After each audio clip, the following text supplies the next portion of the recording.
Good morning. People are starting to join. Thank you.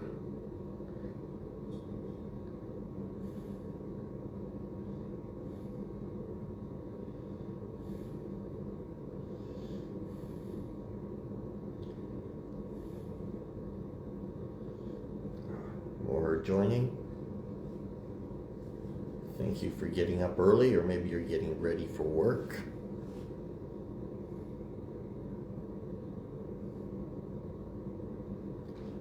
Looks like it's time to begin. So, welcome to our home. If I've never introduced myself, I'm John Mohan, M-O-H-A-N. The reason I tell you that is because if we are not Facebook friends, we should be. And I invite you to send a friend request, and I promise I'll connect with you. So how is your 2021 going? With a big question mark. As I began the year, I was quite hopeful that it was going to be a fantastic year, and I still believe that. And usually when we look into the future, we see things are going to be a straight line, but they're often not. What I'm going to share with you for the next few minutes is, please don't be too distracted by it, but it is a little bit of vulnerability on my part, and I hope it's relatable for some people, and hopefully it's helpful. My year has not started out as I thought it would, and there has been some curveballs. And the title of this Cup of Faith today is How to Hit a Home Run When Life Throws You Curveballs.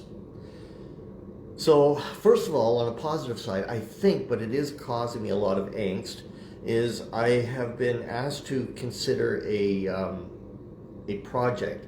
I own a painting contract business, and it's a very, very large project that is way out of my depth and experience, and I've had a lot of angst, and even I've been dreaming about it.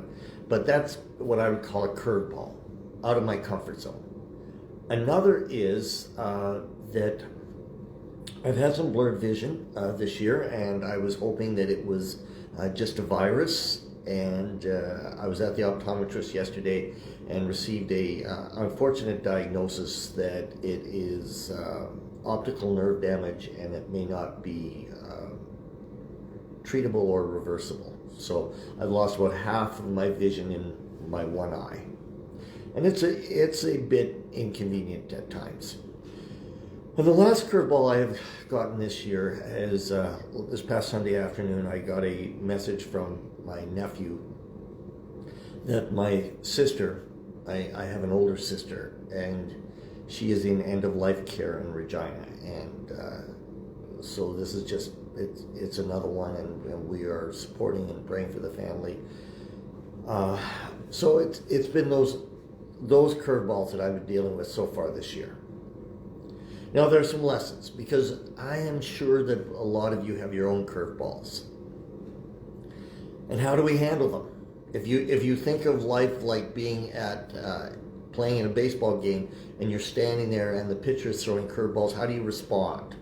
Well, I think the first thing is that even if you swing at the balls, there is a risk of failure. You can hit a foul ball, you can ground out, you can pop out, or you can just miss altogether, and that happens. But if you don't swing, you are eventually going to be called out on strikes. And how is it that we don't swing in life when we're getting the curveballs? Well, it can be denial. We just hope it'll go away. It can be substance abuse or prescription med abuse. It can be self-sabotage. We burn relational bridges. And we do these things out of fear and frustration. But I want to tell you today in our Cup of Faith that there is a better way. There is a way to hit a home run when life is throwing you a curveball. Now I want to tell you in advance that this is not 3 easy steps.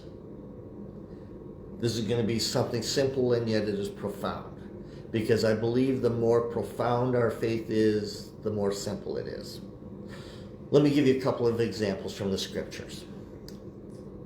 We often call this the story of the 3 Hebrew children, Shadrach, Meshach, and Abednego, and they have been confronted that they must worship a 90-foot golden statue, and they just said, we're not doing it. They faced death. They faced being thrown into a fiery furnace. And in Daniel chapter 3, verse 17, it says, if we are thrown into the blazing furnace, the God whom we serve is able to save us. He will rescue us from your power, your majesty. Well, that's a home run. God can rescue us. But even if he doesn't,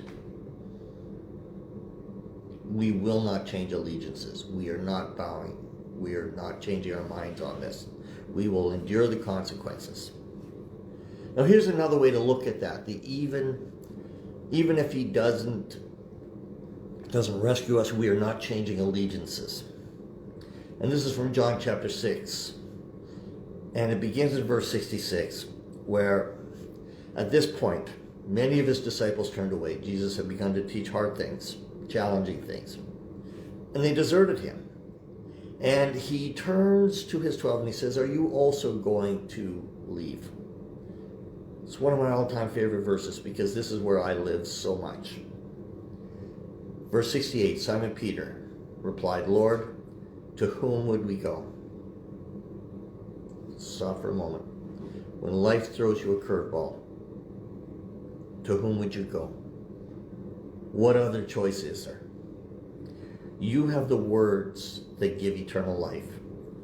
We believe and we know that you are the Holy One of God. Today, our cup of faith may not be so much in what we believe, but in whom we believe. Bless you today.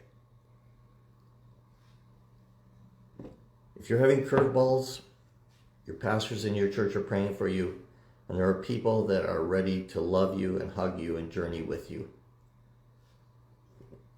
Cheers. Enjoy your cup of faith.